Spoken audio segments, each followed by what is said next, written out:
मराठा आरक्षणाच्या 10% आरक्षणावरील सुनावणी आता संपलेली आहे। पुढची सुनावणी 4 ऑक्टोबरला होणार आहे असं समजतंय। एकंदरीत वादविवाद या सगळ्यामध्ये झाले, प्रतिवाद केले गेले आणि आता पुढची सुनावणी 4 ऑक्टोबरला होणार असं म्हटलं गेलेलं आहे।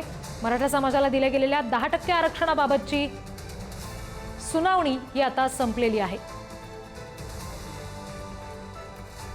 पुढची सुनावणी 4 ऑक्टोबरला होणार आहे असं सुद्धा समजतंय।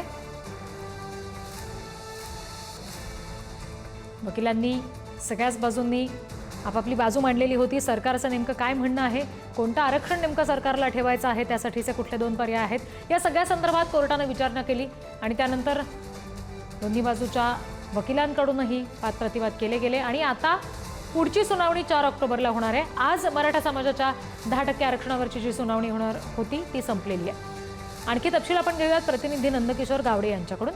नंदकिशोर, आता आजची जी सुनावणी संपलेली आहे त्याअंती नेमकं काय समोर आलेलं आहे आणि आता पुढच्या सुनावणी दरम्यान सुद्धा नेमकं काय घडू शकतं, कुठले महत्त्वाचे मुद्दे असू शकतात?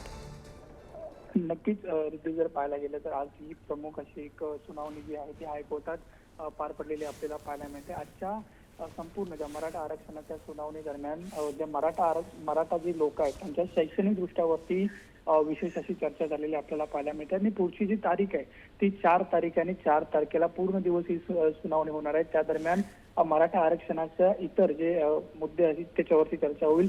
आज शैक्षणिक मुद्दे झाले, त्यानंतर 4 तारखेला इतर सामाजिक क्षेत्रातील त्यांची म्हणजे त्या संदर्भात जे मुद्दे आहेत ते चर्चेला जातील। त्यामुळे एकंदरीत जर पाहायला गेलं तर ही सुनावणी आता पुढे गेलेली आपल्याला पाहायला मिळते आणि 4 तारखेला पूर्ण दिवस जे आहे ती सुनावणी होईल। या दरम्यान आजच्या संपूर्ण सुनावणी दरम्यान एकंदरीत मराठा समाजातील जी शैक्षणिक गुणवत्ता आहे, म्हणजे येत्या 10वी पर्यंत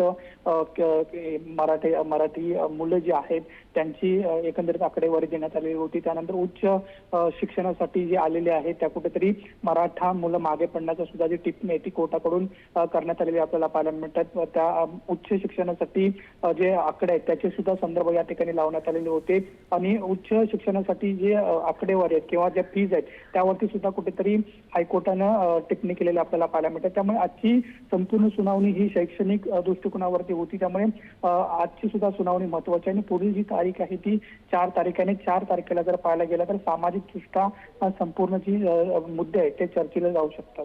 जी, धन्यवाद सगळ्या माहितीसाठी नंदकिशोर।